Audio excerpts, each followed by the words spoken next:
Hey, Mike. David Cloninger with the Charleston paper here. I was wondering if you had an update on Shy and Ernest for next week. Yes, I do. Shy is listed as questionable. He's in the concussion protocol. And Ernest is doubtful right now. It's an ankle. He had an MRI today at 3. We don't have the results back, but right now he's doubtful. Hey, Mike, this is Colin Taylor from Gamecock Central. I'm guessing just how do you evaluate Luke's performance last night, I guess, as a freshman in his first start against a defense like that? I thought he did a lot of good things. I thought he kept his composure throughout the game. He was into it. He was locked in. He understood what we were talking about, trying to do each series on the sidelines.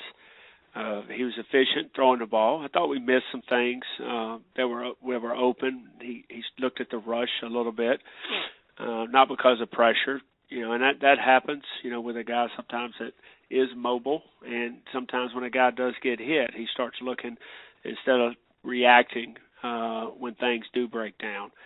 I thought a couple of the zone plays we ran, he possibly could have pulled the ball and got out on the perimeter on some of the zone read, some schemes that we had. But I think he'll learn from those, doing it live in action, against a defense with the speed like Georgia.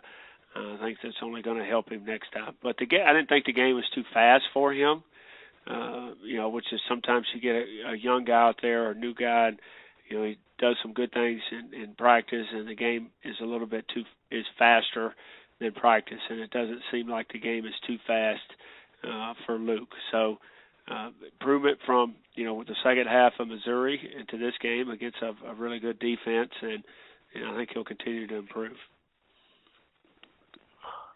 Mike, Dave again. Following up on that, is Luke your starter next week? He is.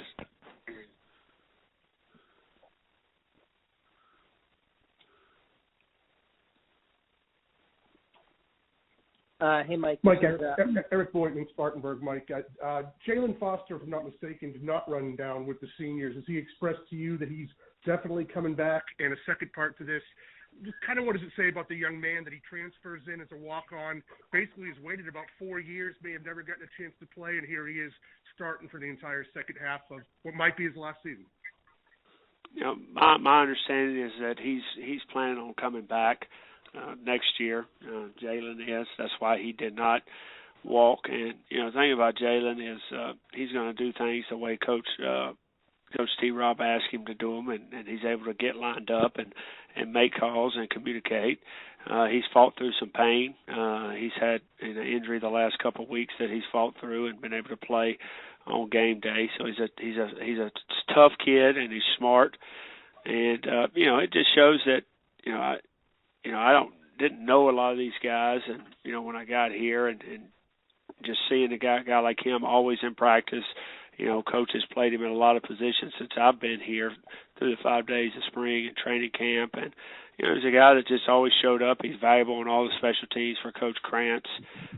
He's a guy that, what you're going to get out of him. And, I think he's done a good job for us. Hey, Mike, this is Ben Briner from the State. I know obviously you guys focus on preparing for Kentucky, focus on the game, but do you do anything to kind of prepare the guys for what comes after Kentucky, kind of the transition process, that sort of thing? No, that's something that we'll probably have some kind of meeting on Sunday to address that. Our focus is on our last game of the season. It's a one game season right here, and we need to get ready to play a Kentucky team that on the road is going to be at night. It's not going to be great weather, and to me, it's going to be the team that is mentally ready to play. We're all beat up at this time. They're down some guys with COVID. We're down with COVID and injuries, and we're going to find out who wants to play this week, and those are the guys that are going to be on the plane to Lexington. We'll address that with advice from our administration on how things should be handled moving forward after this game. My job is to get the guys ready to, play these last 3 weeks, and we got one more week, and that's what I'm focused on.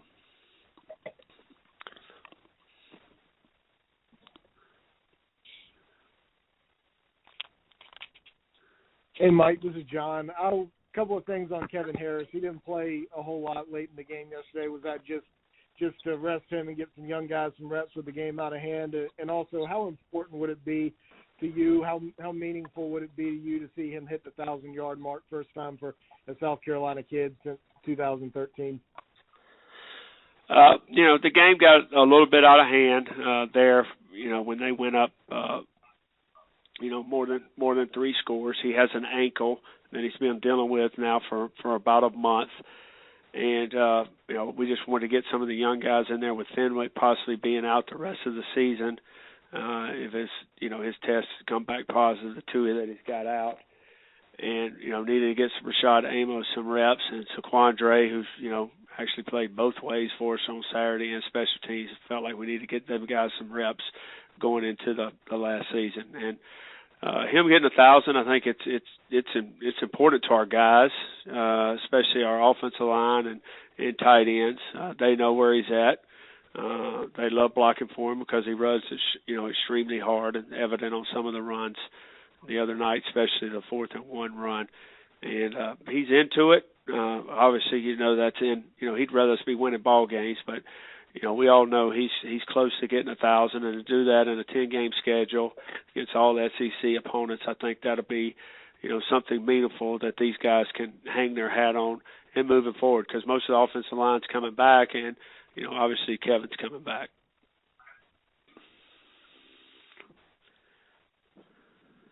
Hey, Mike, it's Ben again. Mo Kaba came off after maybe something with his knee.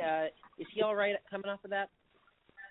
Yeah, I think it was just cramping, Ben. It was not an injury that would require that. I'm pretty sure it was. They took him inside to get IV because I don't see him on this injury report. Hey, Mike, this is Colin, and I guess with so many guys down with injuries, do you plan to change at all how you guys practice this week, or kind of what's the tentative schedule for that? We're going to wait till we get some of these reports back for some MRIs that are out and see how they come through treatment tomorrow. We didn't practice today. We lifted and ran to get some of the soreness out, and met on both sides of the ball to review the game tape. Tomorrow is their day off from any physical activity. Obviously, if they have treatment, they'll come in. So we'll get another report from our training staff tomorrow, and then make a determination of how we practice, going into this week. This game's going to be a physical ball game. Everybody that plays Kentucky, they talk about how physical the game is because what they do on offense, how big they are up front. So we've got to have some physical elements to practice to get ready for the physical play in the game, and how we're going to have to take on some of their blocks and their schemes and how they run the ball and some of the combinations in the run game. We're going to have to work up front, but at the same time, there is a lot of carryover from a year that's been long and been physical. So we got to find that fine line of doing enough to be physically ready, but not doing too much where we bang ourselves up getting ready to play Saturday night in Lexington.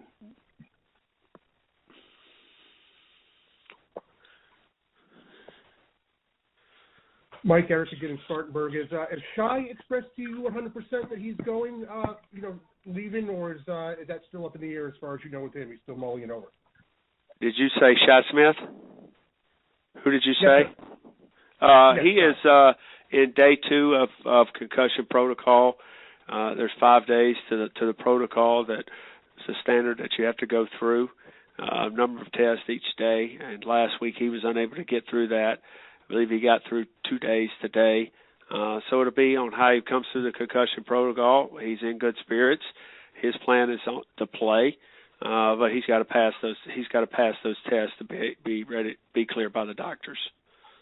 And Mike, how about Shai as far as coming back next year? Has he given you a definite one way or the other? No, he's told me that he's moving on. But things could change. You never know if he, who gets hired and what they're going to do. But I think his plans are to move on.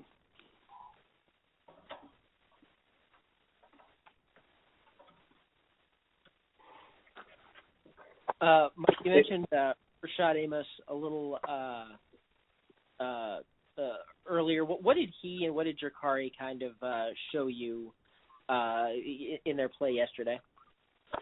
Well, Rashad has been a guy that has shown up from time to time, since fall camp and throughout the season. His issue has been consistency in doing the little things that need to be done to be someone that you can depend on. And the other two guys have been more consistent in Kevin Harris and Deshaun Fenwick. And I think Coach Kitchens has done a great job of coaching these guys and holding to a standard of the expectations of the play we want on the offensive side of the ball and at the running back position. And I've seen improvement. And then, he'll make some strides and then he'll take 2 steps backwards. But you saw a little bit of the ability that he has. He does not have, great top-end speed, but I do think he has a burst, and he has pretty good vision, and he's got good hands. We didn't throw him the ball last night, but he's a guy that's got ball skills and has made catches in practice. It's him being more consistent in his everyday life, and if he does that, I think that'll continue. His play will continue to improve. Mike, Dave again.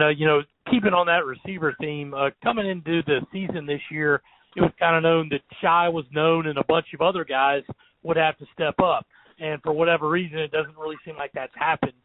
Just what has been the main, issue with some of these other receivers not kind of stepping into that spotlight? Well, I would say injuries is one of the reasons at that position. Guys not being able to stay healthy.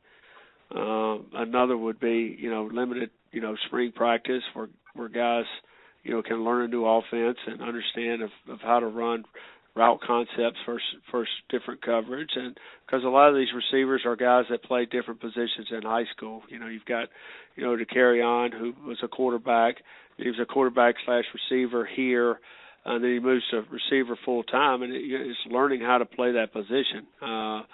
You've got Rico Powers, who was a receiver in high school, but in his school in Savannah, he ran fly motions and jet sweeps, and did not catch a lot of passes, running routes. It was more behind the line stuff, giving him the ball. Xavier Leggett's been injuries, so Jalen Brooks is just getting on the field, missing 5 games. He's got good long speed. The short area quickness and learning how to beat man-to-man coverage. That's something that sometimes takes time. Guys, young receivers are, they're pretty good in high school, and then you get in this league and guys are playing man-to-man.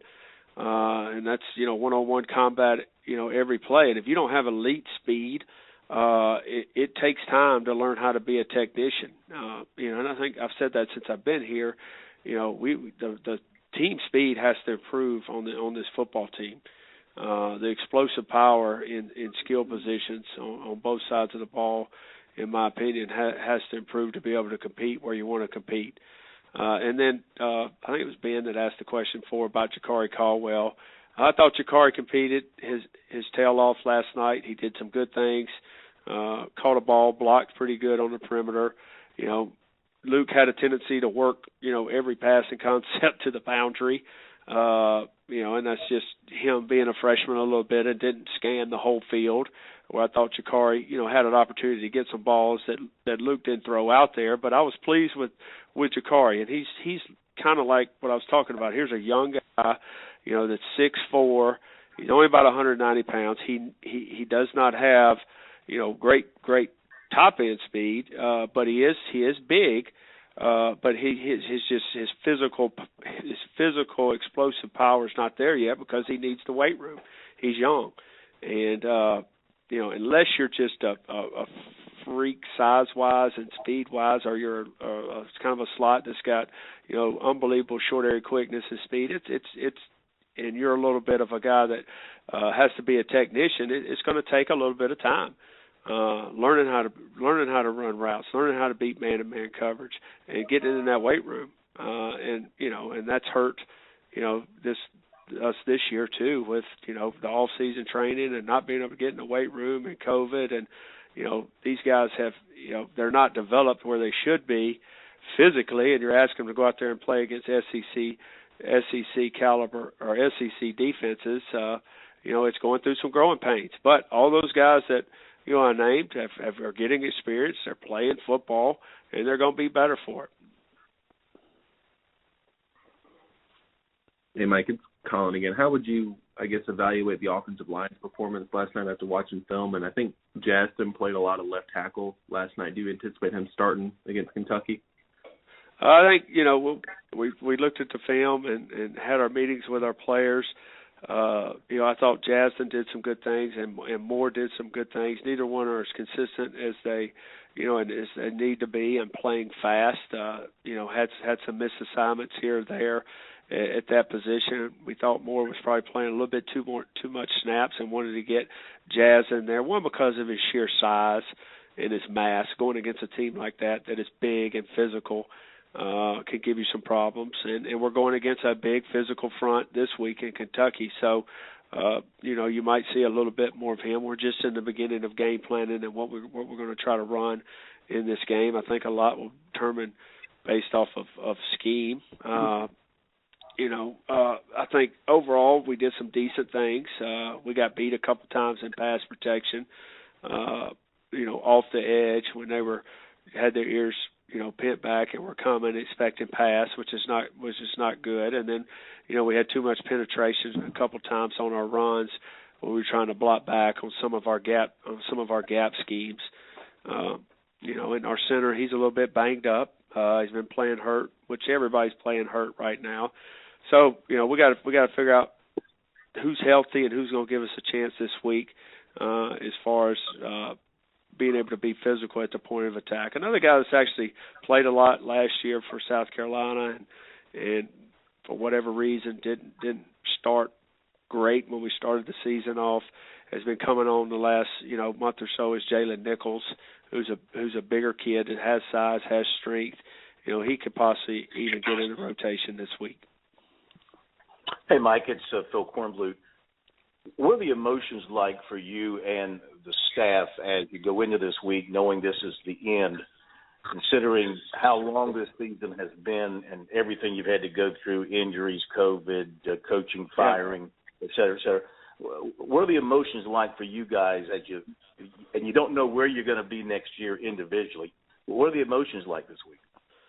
Well, everybody's, has emotions and, and I'm sure, when you go home and your wife and your family's asking where you're going to be, where we're going to be, Dad, that's tough when you don't know the answer. But like I told these coaches today, you got to continue to show these kids the way, and that's leadership. Show them how to handle things when things aren't right. And it's not the best situation for anybody, but you have a job to do. That's what you're hired to do. And we got who we got out there, but you guys are showing them, how you come to work every day. You don't flinch when the trainer says, 3 new guys are out every single day. You coach who's in there, and I think that's resonating with the guys that are still out there on the field fighting. And I just commended them, for that, for how they continue to do that. I mean, we could sit here and bitch and complain and make a bunch of excuses. Anybody that's, knows this year was an uphill battle from the start when you're dealing with COVID and guys sitting out every other week because of contact tracing, and then you lose your coach and you're playing guys that have never taken a snap on all phases. But that's the hand you're dealt, and I just commended them how they've responded, and and at the same time I said we got to continue to do our work, but at the same time, these guys are they're reaching out to people and trying to talk to some people about finding places for their employment and taking care of their family, but it hasn't shown up in how they're prepared and getting these kids ready to play. And that's why we got into coaching is to teach kids and show them the way, and I've been proud to work with these guys the last 2 weeks. Thank you. Yep.